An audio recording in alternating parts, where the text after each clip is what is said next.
The chamber was dark. Only the faint glow of shifting starlight broke the silence as the doors sealed shut. Behind those doors, far from the eyes of ordinary citizens, the Deathworld Alliance gathered. It was not a normal council. These were not soft, gentle planets. No. The Alliance was made of the most dangerous worlds in the galaxy, places where the weak never lived long and only the cruelest forms of life could endure. Their representatives were hardened, scarred, and proud of it. They were predators, survivors, and killers, and tonight they laughed. "Earth?" sneered High Speaker Vorath, a reptilian figure from Zer Prime. His scales shimmered under the dim light as his forked tongue flicked between sharp teeth. "That little blue planet, that fragile world of water and weak-boned bipeds, they think they belong among us?" The chamber echoed with harsh laughter, metallic clacks, guttural growls, even hissing notes of amusement. Earth's name had been whispered for years now. Whispers of strange records, of impossible survival stories, of humans climbing frozen peaks with no protection, of humans walking deserts that killed machines, of humans fighting wars so bloody and endless that even Deathworlders shivered at the numbers. But here in the Deathworld Alliance chamber, none of that mattered. They saw Earth as a joke. "They are soft," another delegate spat. She was from Karthos, a planet of molten rivers and skies of burning ash. Her people were born with skin like stone and lungs of fire. I studied the reports. Their gravity is mild, their air is gentle, their seas are calm compared to ours. Even their predators, tiny mammals with teeth. How amusing, how... More laughter, but not everyone joined.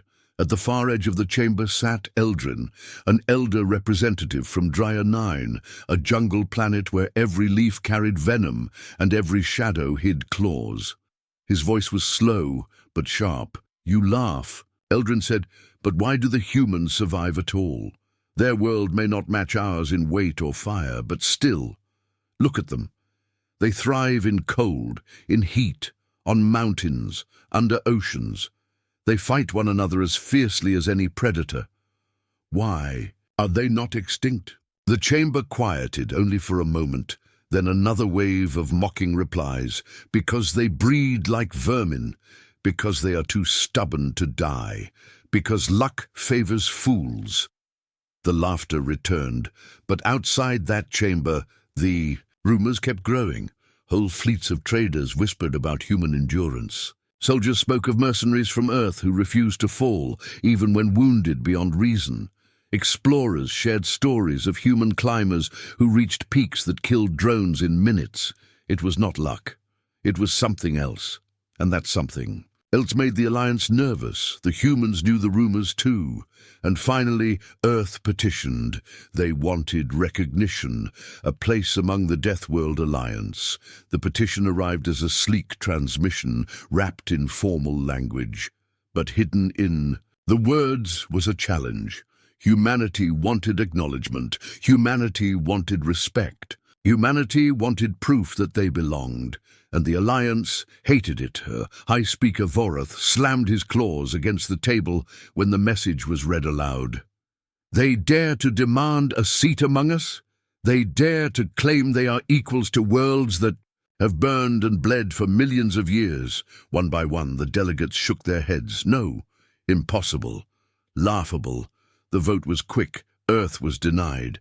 The chamber filled with mocking voices again. But then silence fell. Eldrin spoke once more, his words slow and dangerous. "You mock them, but I have studied them, and I tell you this, if we do not face the truth of their world, we risk making an enemy we do not understand." The others dismissed him, but the idea had been planted. If Earth truly wanted recognition, if they truly dared to call themselves a death world, then let them be tested. Let them be exposed before the galaxy. And so the decision was made.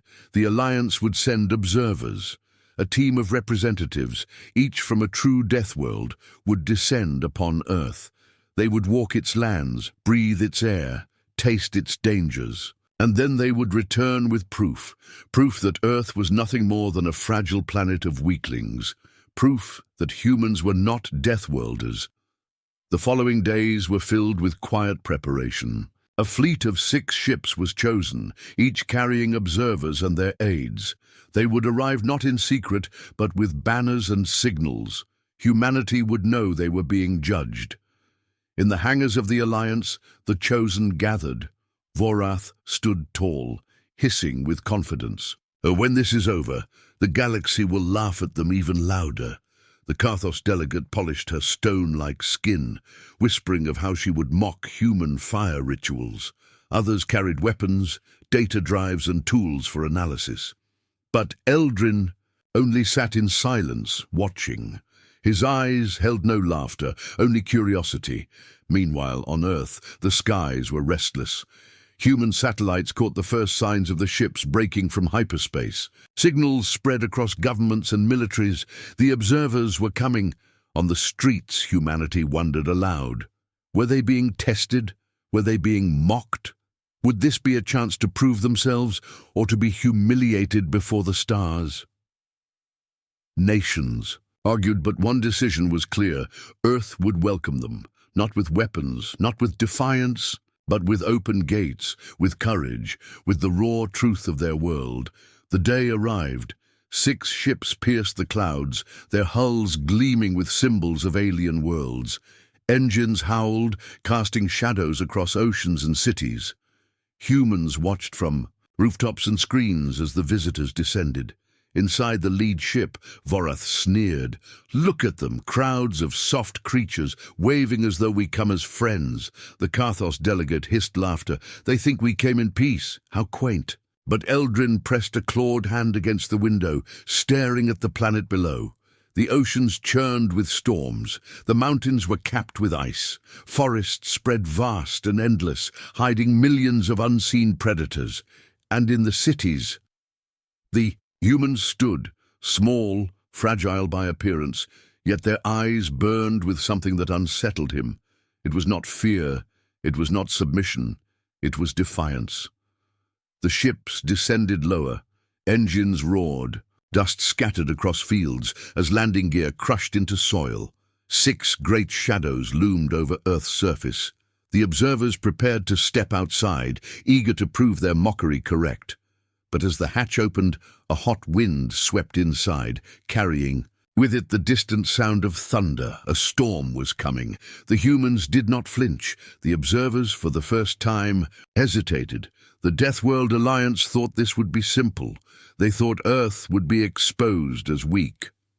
But as the first drops of rain struck the alien armor, and as lightning split the sky in violent arcs, a quiet unease grew. Perhaps this would not be as simple as they thought. Perhaps Earth would not bow, and perhaps, just perhaps, the rumors were true. The ships had landed, the test had begun, and the galaxy held its breath. The storm hit faster than anyone expected. Thunder rolled across the skies above the landing site, shaking the ground. Forks of lightning split the clouds, burning streaks into the heavens. Wind howled through the fields, bending trees nearly in half. The alien observers had only just stepped from their ships when the world itself seemed to rise against them. "This is nothing," Vorath hissed, lifting his scaled head high. "A storm. We come from planets of fire and acid seas. This is a child's trick." But even as he said it, the storm grew worse. Rain hammered down in sheets so heavy it blinded vision. The ground turned to mud within minutes, sucking at boots, dragging the smaller aids down into the mire. Lightning struck a hill nearby, exploding the earth into shards. The Karthos delegate cursed, flames hissing on her skin as rain poured against her stone-like body. She looked at the humans waiting to greet them. Surely these fragile creatures would run for cover, screaming, begging for shelter. But they didn't. The humans stood tall in the storm. Some raised hands in welcome, their hair whipped back by violent winds. Others held steady umbrellas, offering them to the dripping observers, as though the storm was nothing more than an inconvenience. The aliens were stunned. How could these frail beings act as though this chaos was normal? The first wave of panic began when one of the observers slipped in the mud. A small insect-like delegate from Zolth screeched as water dragged it toward a flooding trench. Its aides scrambled but were too weak to pull it free, and then humans moved. 3 of them sprinted forward with ropes, their boots sliding in the muck, faces soaked in rain. They tied knots with impossible speed, bracing their own bodies against the pull of water. With gritted teeth, they hauled the insectoid observer back to safety. The drenched creature gasped, antennae twitching, and stared in disbelief. These humans had rushed into danger without hesitation, their muscles strained. Their hands bled from rope burns. Yet they smiled, clapped each other on the shoulders, and simply said, "You're safe now." The observers exchanged uneasy glances. Why would they do that?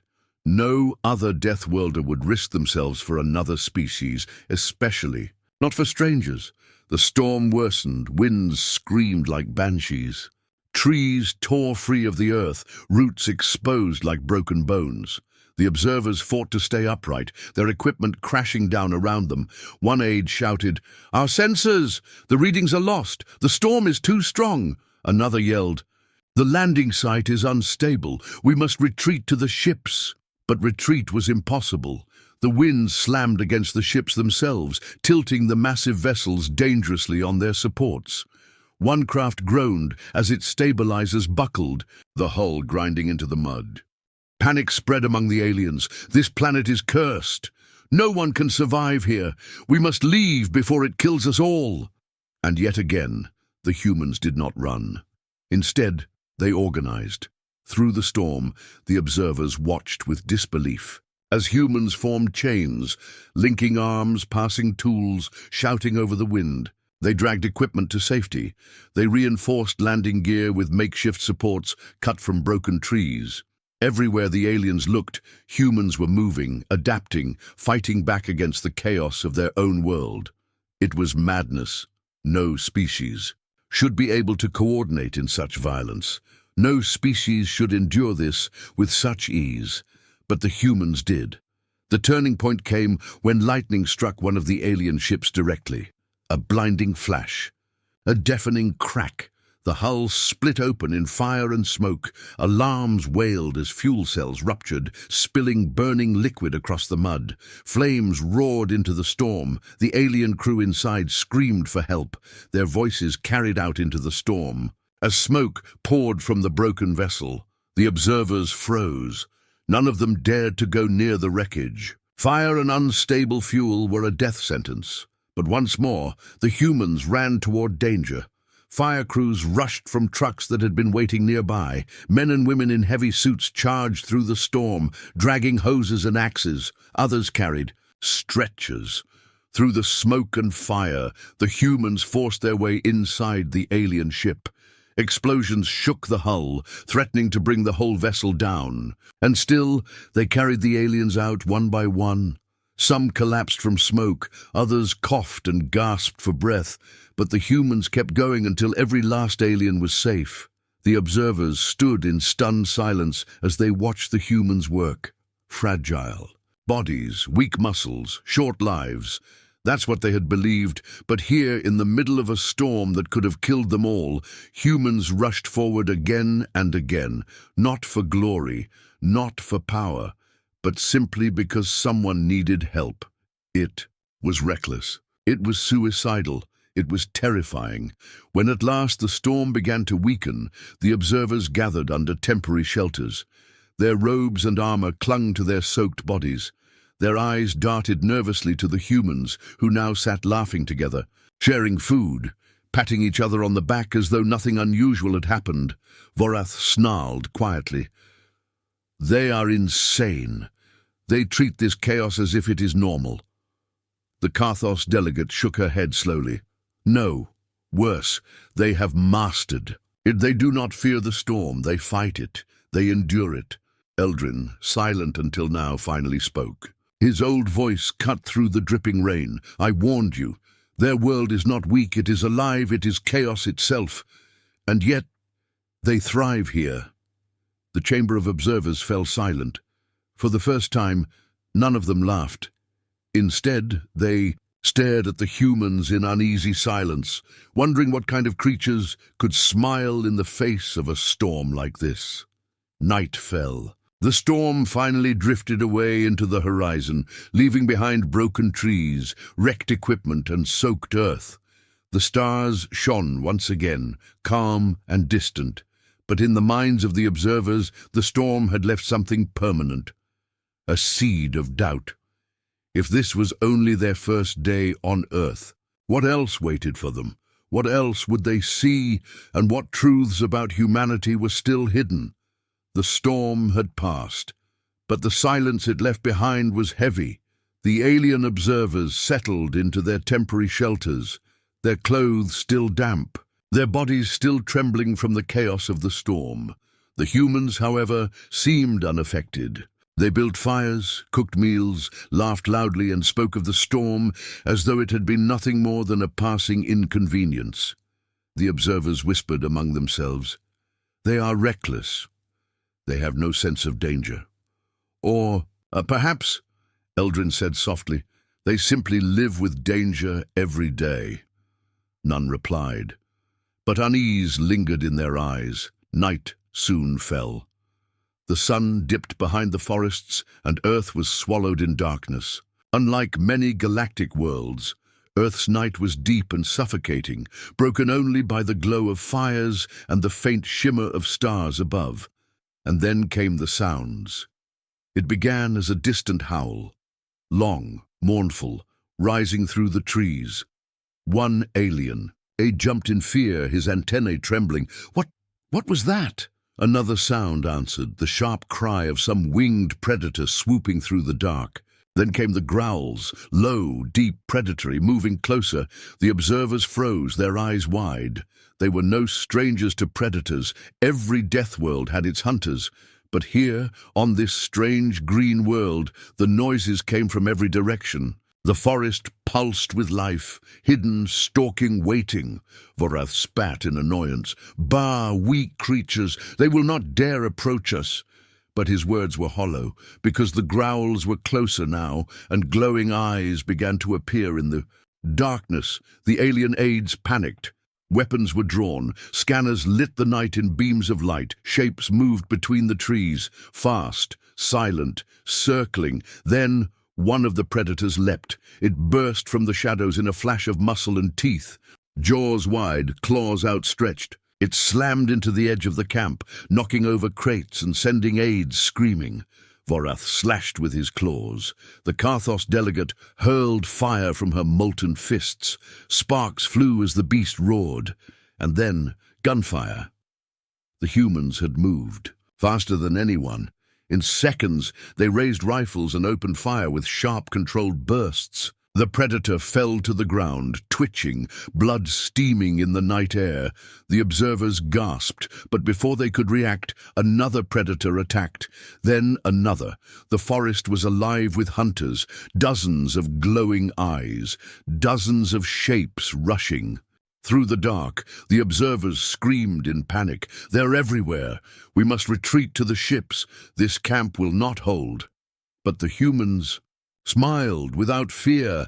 They spread out into the night. Knives flashed, rifles cracked, arrows sang through the air.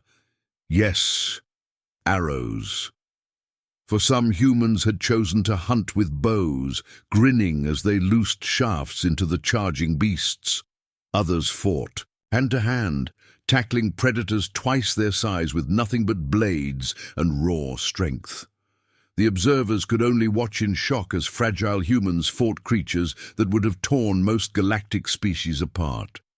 One human wrestled a predator to the ground, forcing its jaws open with his bare hands, while another drove a knife into its chest. Another human set a trap, luring 3 beasts into a pit they had dug earlier. It was chaos, but it was not desperation, it was control.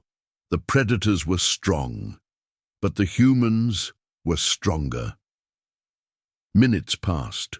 The growls grew fewer. The glowing eyes vanished. The forest went quiet again. When the battle was over, the ground was littered with fallen predators. The humans dragged the carcasses into a pile, laughing, clapping each other on the back as though it were a game. Some began skinning the beasts. Others cut meat for cooking. Soon the smell of roasting flesh filled the air, carried by the wind. The aliens stared in horror. They eat them," an aide whispered. One human turned and grinned, lifting a strip of sizzling meat toward the observers. "Hungry?" The aliens recoiled in disgust, but what unsettled them more than the feast was the humans themselves. Their eyes glowed in the firelight. Their smiles were sharp, almost predatory. They looked less like prey and more like the very predators they had just killed. Later, as the fires burned low and the camp grew quiet, Eldrin spoke again. "Do you see now?" His voice was rough, heavy with age. "You laughed at them. You called them fragile. But tell me, what other species?" "Hunt the hunters?" No one answered, because the truth was clear. Earth was not a world where life hid in fear of predators. Earth was a world where predators learned to fear humans. That night, few of the observers slept. The howls of the forest still echoed in their ears. The image of humans standing over fallen beasts haunted their minds. And for the first time, the thought came, perhaps Earth truly is a death world. But if that was true, what did that make humanity? The predators were gone. The storm had passed. But the unease remained. The alien observers sat together in the temporary camp, staring at the humans who laughed and feasted around the fires. They could still see the blood of slain predators staining human hands, still smell the roasted meat rising into the air. To the aliens, it was madness. To the humans, it was normal. Vorath hissed, his reptilian tail lashing in irritation. "This proves nothing. Anyone can fight beasts with enough numbers and weapons. We are here to test their world, not their arrogance." The Karthos delegate nodded, her stone-like skin glinting in the firelight. "Yes. If they truly claim to be Deathworlders, let them prove it. Not by chance storms, not by hunting beasts. Let them endure." Eldrin, sitting quietly in the shadows, tilted his head. "And how would you test them?" Vorath's teeth glistened. "A trial, a survival test. Strip them of their machines, their firepower, their comforts. Throw them into the wilderness and see how long they last." Murmurs rose among the observers. Some nodded eagerly, others shifted nervously. Finally, the decision was made. At dawn, the challenge would be given. Morning came with pale light spilling over the forest. Mist coiled around the trees. The humans rose early, their movements quick and practiced. The aliens gathered, forming a circle as Vorath stepped forward. His voice boomed. "Humans, you claim your world is dangerous. You claim you are strong. Then prove it. Survive 7 days in your wilderness with nothing. No ships, no guns, no shelters. Only what nature gives you." The humans exchanged glances. Some grinned, others shrugged. One of them simply asked, 7 days, only 7. The aliens bristled at the arrogance. Vorath snarled, "You may choose your champions. We will choose one of our own as well. And when the week ends, we shall see who still stands." The trial began at noon. The humans sent 3 volunteers. A woman with sharp eyes and calloused hands. A man with broad shoulders and a crooked smile. And a younger man, lean and quiet, who carried no weapons at all. From the aliens, one observer stepped forward, a proud warrior from HFY Prime, his scales thick, his claws sharp. He laughed as he stripped down his armor. "I will show you what true Deathworld endurance is." The humans only nodded. The 4 walked into the wilderness. The first hours were easy.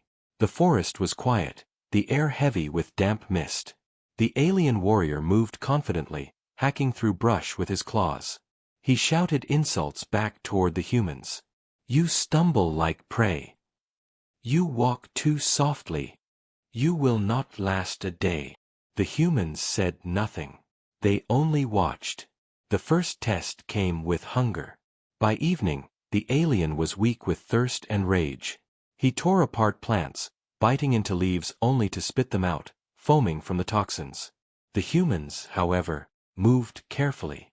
They searched the ground, tested roots, sniffed leaves. They collected berries, built a small fire from dry twigs, and cooked meat from a small bird the woman had trapped with nothing but a loop of vine. The alien stared in disbelief. His stomach growled. His throat burned. The humans shared their food. He refused out of pride. That night, he shivered in the cold while the humans slept warm beside their fire. The second day brought heat. The sun blazed down, baking the earth. Sweat poured from the alien's scales. His claws dragged in the dirt. But the humans thrived. They wove hats from leaves. They dug shallow pits lined with branches to collect water. They laughed as they bathed in a stream, cooling their bodies with ease. The alien collapsed in the shade, panting. The humans brought him water. Again, he refused. By the third day, the jungle itself turned hostile. Insects swarmed in clouds, biting and stinging. The alien roared, clawing at the air, his skin swelling with venom. The humans calmly rubbed mud over their skin, the smell of the earth driving the insects away. They crushed herbs into paste and shared it with each other. The alien saw this and growled. Tricks. Deceptions. You cheat. The woman only smiled. This is not cheating. This is knowing our world. By the fourth day, the alien warrior was weak. His claws trembled. His eyes were sunken. He had eaten nothing, drunk little, and slept poorly. The humans were thriving. They had built a shelter of branches and leaves, sturdy enough to keep the rain away. They had caught fish from the river with sharpened sticks. They sang songs by the fire, voices low but steady. The alien sat apart, trembling. For the first time, fear flickered in his eyes. By the fifth day, he broke. Collapsing in the dirt, he clawed weakly at the ground. His pride was gone. His strength was gone. He whispered, "Water, food." The humans came without hesitation. They lifted him, carried him, fed him broth made from fish bones and herbs. They wiped his face and forced him to drink. He wept, ashamed. But they did not mock him. They only said, "Rest. Tomorrow is another day." On the sixth day, the alien walked again. Still weak, but alive, because of them. He followed the humans now, watching as they set traps, collected plants, carved tools. He marveled at how easily they adapted, how quickly they solved problems. They laughed even in hardship. They never surrendered. By the seventh day, the alien no longer doubted. When the group returned to the camp, he walked with bowed head. The humans strode tall beside him, carrying baskets of food and bundles of supplies they had made themselves. The observers gasped when they saw. Vorith demanded, "Who won the trial?" The alien warrior fell to his knees. His voice shook. "They did. They are Deathworlders. More than us. They are unstoppable." The camp was silent. For the first time, not a single alien laughed at Earth. Not after what they had seen. And in the shadows, Eldrin whispered, "This is only the beginning. Their endurance is not strength alone. It is their spirit. That is what makes them dangerous." The others shifted uneasily, because they knew he was right. And the true test of Earth had only just begun. The jungle trial ended, but the Alliance observers could not rest. For days, they replayed the images in their minds, humans laughing in storms, sharing food in poison-filled forests, thriving where others would die. But some of the delegates still whispered doubts. Perhaps their world makes them clever. Perhaps their tricks deceive us. Perhaps endurance is not enough. Vorith, his pride still wounded, snarled at the council fire. Strength is not measured by gathering berries and singing songs. Deathworlders are proven in blood, in history. Let us see their wars. Let us see if they survived against each other, or if they only cowered behind their forests. The idea took root. The observers agreed. If humans wanted recognition as a Deathworld race, their history must be opened. Every empire left scars. Every Deathworld forged its people through war. The humans did not argue. They only said, "Then come and see." The first records flickered to life inside the makeshift council chamber, an old projector, casting images and sounds across the dark room. At first, the aliens thought they were seeing some fiction, some nightmare. Great machines of steel and fire crawling across shattered fields. Men and women charging into storms of metal, never hesitating, never stopping. Cities burning, skies blackened with smoke. The Carthos delegate recoiled. This cannot be real. But the human speaker only replied, calm and quiet. It is our past. The records shifted. The First World Wars, nations tearing at each other with weapons that shattered mountains. Trenches filled with mud, gas, and bodies. Men climbing from holes to run into certain death, again and again. The observers trembled. Even Deathworld predators did not slaughter their own kind with such fury. The next reel burned across the chamber wall. Mushroom clouds rose into the sky. The ground split apart under the force of weapons made to end the world. In one heartbeat, cities vanished. Millions of lives gone. The air itself turned to fire. One alien collapsed, shaking, whispering, "Why would you build this? Why would you use it?" A human answered, "Because we had to. Because we always fight, and we always survive." The records grew darker. Holocausts, genocides, starvation, empires rising and falling in endless cycles of violence. The cruelty was unthinkable, the brutality unmatched. And yet, always, humans endured. They crawled from ruins, rebuilt from ashes, and fought again. The aliens began to see the pattern. Not just violence. Not just war. But survival. No matter the cost. Finally, the last record played. A speech, old and crackling, delivered by a leader long gone. His words echoed through the chamber. "We choose to go, not because it is easy, but because it is hard." The image showed fragile ships of metal piercing the void of space. Humans standing on a dead moon, planting their flag in the dust. Machines drifting farther still, out into the black. And the humans said softly, "Even our wars could not stop us. We reached beyond our world. We never stopped moving forward." Silence followed. The observers could not breathe. Their scales, fur, and carapaces prickled with unease. Eldrin was the first to speak. His voice shook with awe and dread. "They burned their own skies. They poisoned their own seas. They tore each other apart for centuries. And yet, they survived it all. They do not merely endure their world. They endure themselves." No one argued. Vorith lowered his eyes. His tail lay limp against the ground. He had wanted proof of weakness. Instead, he had seen proof of something terrifying. A Deathworld species did not just fight its environment. A true Deathworld species turned even its own kind into trials of survival. And still thrived. That night, many of the observers could not sleep. Some whispered that humanity was too dangerous, too unpredictable, that perhaps Earth should never be allowed into the Alliance. Others disagreed. They are dangerous, yes.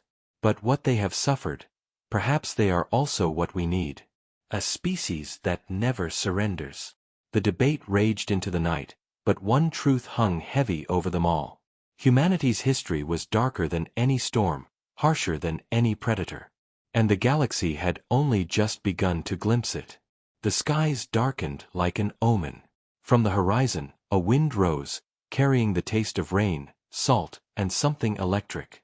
It began slowly, almost innocently, a whispering breeze through trees and fields. Then it picked up. Faster. Sharper. Angry. The alien observers, still reeling from the revelations of humanity's dark history, exchanged uneasy glances. "This is impossible," one of them muttered. His voice trembled. "The storm systems here are not recorded. None of our sensors predicted this." Eldrin, standing slightly apart, only observed. His eyes were calm, but inside, they burned with curiosity. "It is Earth," he said quietly. "Earth always tests its children." By midday, the storm was no longer a whisper. Clouds churned in massive gray and black spirals, towering higher than the eye could see.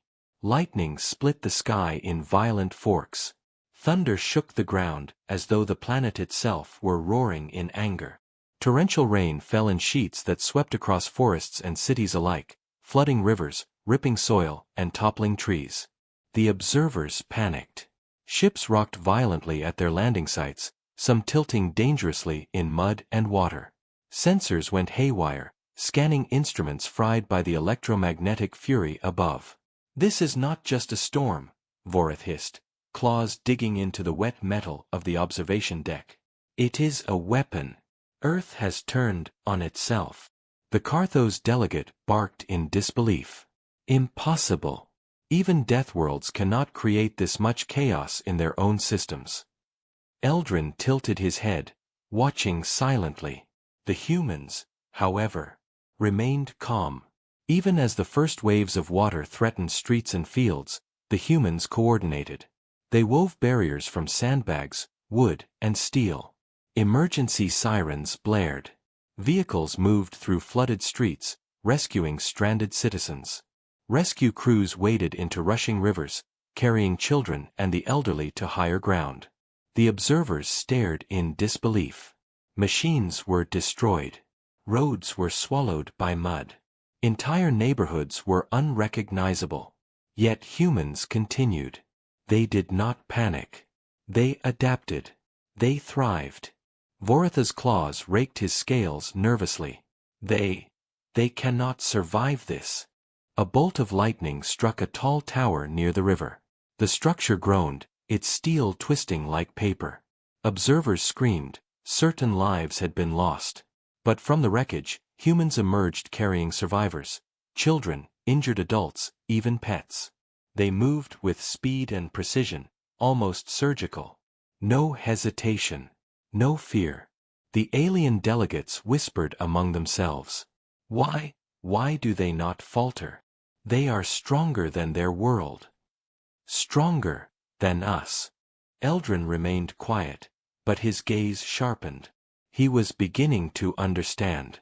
Night fell. The storm's fury did not relent. Winds tore across the plains like blades.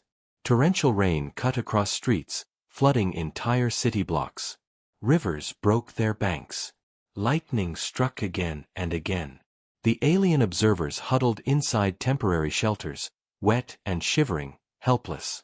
They could not predict the next catastrophe. They could not control the floods, the fire from lightning strikes, or the collapsing buildings. Humans, on the other hand, moved with uncanny confidence. They organized teams, repaired critical infrastructure on the fly, and guided citizens to safety. They built makeshift bridges from fallen debris and used cables to rescue people trapped on rooftops. Every move was deliberate. Every action efficient. One observer whispered, shaking, "It is not just survival, it is mastery." At the storm's peak, a massive tornado formed near the edge of the city. Its winds ripped vehicles from streets and hurled them through the air.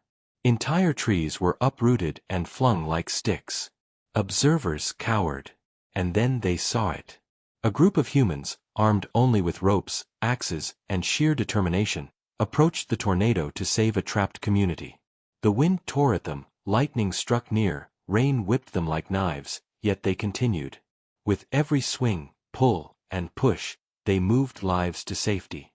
One by one, the aliens realized something they could not deny. Earth's children were not fragile. They were Deathworlders.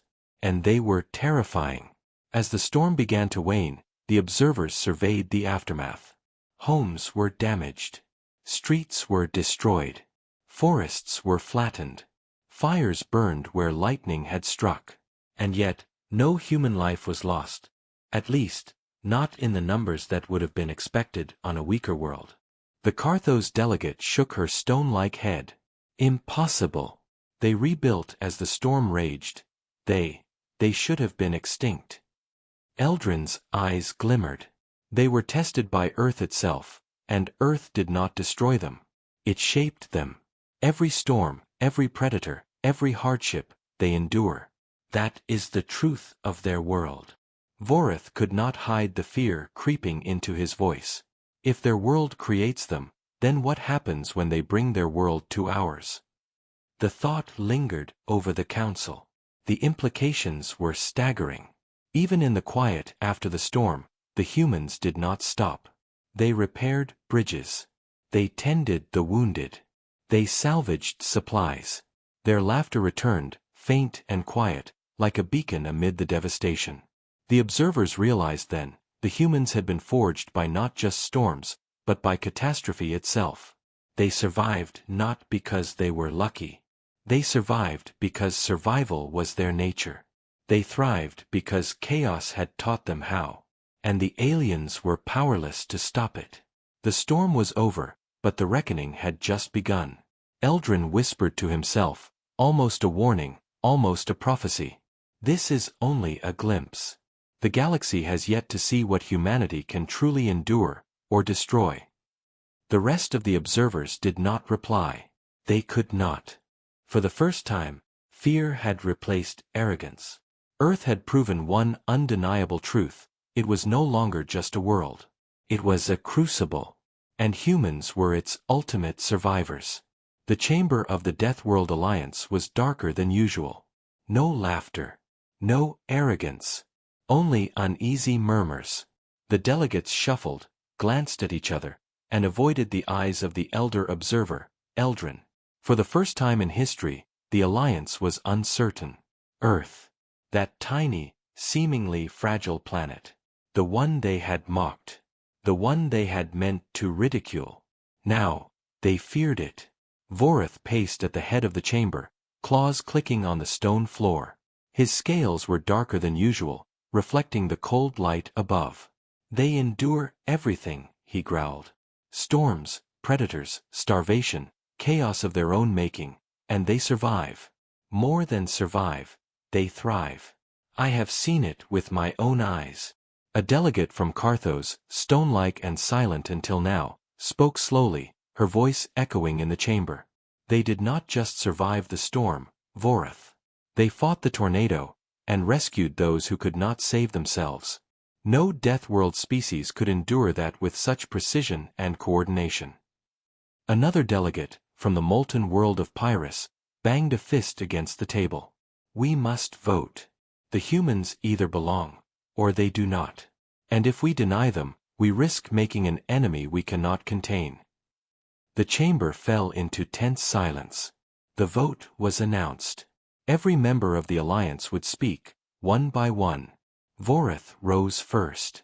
His tail lashed behind him. I say no. They are dangerous, yes, but they are weak. They cannot command weapons beyond their own world. They cannot survive in the void without our mercy. They are young. We should deny them. But even as he spoke, the memories of the storm, the predators, and the endurance trials pressed against his mind. Even he felt doubt. The Carthos delegate stood next. I vote yes. They are not merely strong. They are unpredictable. Chaos incarnate. They can survive where we fall. They should be recognized, not mocked. They are Deathworlders in every sense, perhaps stronger than most of us. The chamber stirred. Whispers grew loud. Stronger than us? Impossible. They survived our tests. Delegate after delegate spoke. Some denied humanity's place. They cited their small size, their limited technology, their young civilization. They scoffed at the idea of a species that could conquer galaxies. Others voted in favor. They remembered the storm, the predators, the history. Humanity had endured wars that annihilated other civilizations. Humanity had survived every catastrophe their own world could throw at them. One by one, the votes were tallied. The chamber waited. Finally, Eldrin rose. His voice cut through the whispers like a blade. Listen well, he said, his eyes sweeping the room. We have laughed at Earth. We have thought them fragile. And now, we have seen what they are. Not because of chance, but because of their nature. They endure storms no planet has ever birthed. They survive predators larger than us and more numerous than we imagined. They endure starvation, war, and chaos, self-inflicted or not, and thrive. They are not just strong. They are cunning, adaptable, relentless. They are Deathworlders. And if you deny it, you will be the fools who underestimate them. Silence followed. Every delegate looked down. Every tail, claw, and antenna hung low. Even Vorith did not speak. The final vote began. It was slow. Each delegate pressed a claw, a hand, a paw against the crystal of decision. Each vote was cast with the weight of fear and respect. "Yes," murmured a voice. "Yes," whispered another. "Yes," echoed a third. When the count was complete, the chamber fell into stunned silence. The vote was unanimous. Earth was recognized. Humanity was no longer a mere curiosity or a fragile joke. Humanity had earned a seat among the Deathworld Alliance. The chamber trembled, not from the vote itself, but from the realization of what they had unleashed. Outside, the alien observers returned to Earth. Vorith, his pride battered, finally spoke to the humans. His voice was low, respectful, and wary. "You have proven yourselves. I misjudged you. Earth is indeed a death world. And you are more dangerous than any of us imagined." The humans only smiled, simple and quiet. "It was never about proving anything," one of them said.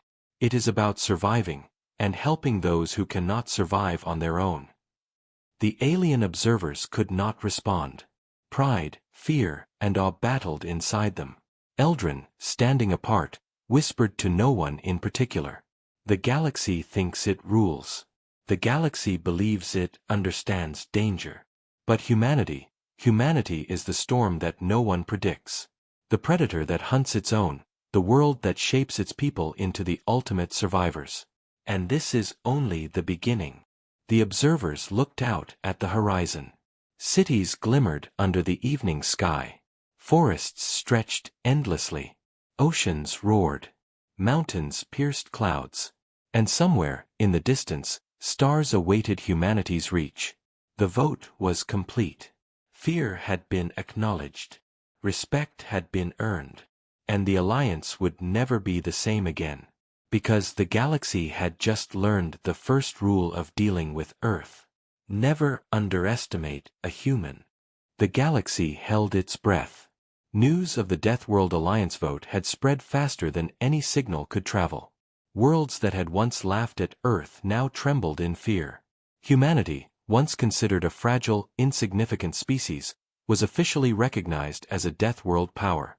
But the humans did not celebrate. They were not arrogant. They were not boastful. They were waiting. Waiting for the galaxy to realize exactly what it had just recognized. The alien observers returned to their ships, carrying records of storms, predator hunts, endurance trials, and humanity's dark history. Each delegate knew that once these accounts were shared, no species could ignore Earth again. Vorith, the once arrogant reptilian warrior, looked at the humans standing silently on the observation deck. Rain from earlier storms still dripped from the trees, and the air smelled of earth and fire. You are beyond anything we imagined," he admitted, voice low. "You have survived what would have destroyed any other species. And yet, you are calm. You are patient. Why?" The humans standing at the forefront smiled faintly, eyes sharp and steady. "We prepare," they said simply. "Not for ourselves, but for what is coming. Chaos will always exist. Predators will always hunt. Storms will always strike. But we do not wait for danger. We shape it. We endure it. And we decide the outcome." Vorith shivered. Even as a Deathworld warrior, he felt fear he had never known. In the following weeks, the human military, scientists, and leaders revealed small signs of their power across the galaxy. Ships designed for exploration could also strike with devastating precision. Small outposts could endure planetary storms stronger than any Deathworld planet had ever recorded. Technology that appeared simple on the surface masked unmatched adaptability and efficiency. Alien worlds watched in disbelief. The humans were not just surviving, they were mastering everything they touched. Then came the first demonstration.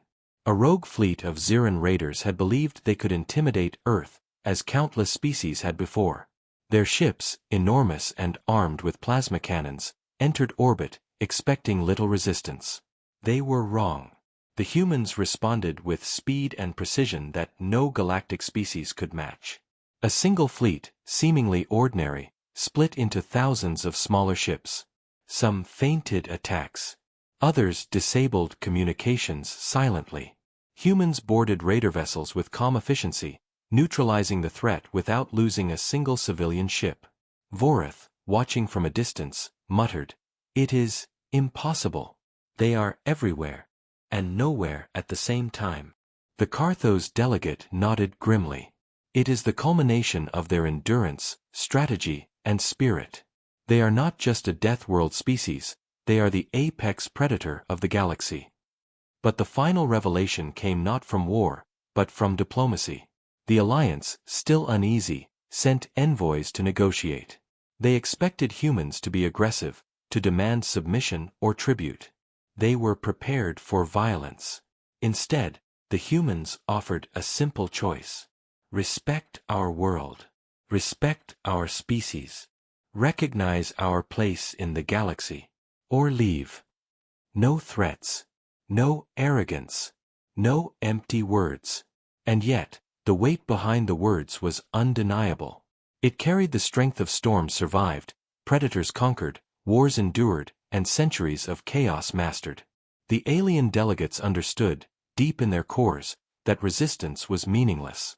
Eldrin, standing on the observation deck, watched the galaxy react. Systems once hostile now sent emissaries. Fleets once ready for attack now sailed in escort of Earth's vessels. The galaxy had learned the first rule of interacting with humans. Never underestimate them. The humans did not celebrate. They did not gloat. They only prepared, as always. Because the final revelation was not just what humanity had survived, it was what they could do next. In secret facilities across the globe, humanity's engineers worked on technology that could not be traced, measured, or predicted. Weapons of unimaginable precision. Defenses stronger than any planetary shield. Fleets faster than light. And yet, all of it was controlled, disciplined, and purposeful. The galaxy, now watching, could only guess at the true scope of human capability. Every species understood one fact: Earth was no longer a mere planet. Humanity was a force of nature. And the reckoning had only just begun. The observers, who had once doubted humanity's strength, now stood silently beside them. Vorith whispered, almost to himself, "They are not just a Deathworld, they are the universe's storm incarnate." Eldrin smiled faintly, eyes glinting with certainty. "And it has only just begun. The galaxy will learn the price of underestimating Earth." In the distance, stars glittered like scattered fire across the endless black. And humanity, standing tall on their world, gazed at them, calm, unyielding, ready. The final revelation was simple. Earth had survived the impossible. Humanity had mastered it. And nothing, not storm, predator, war, or alliance, would ever break them. The galaxy had witnessed the truth. And the universe would never be the same again.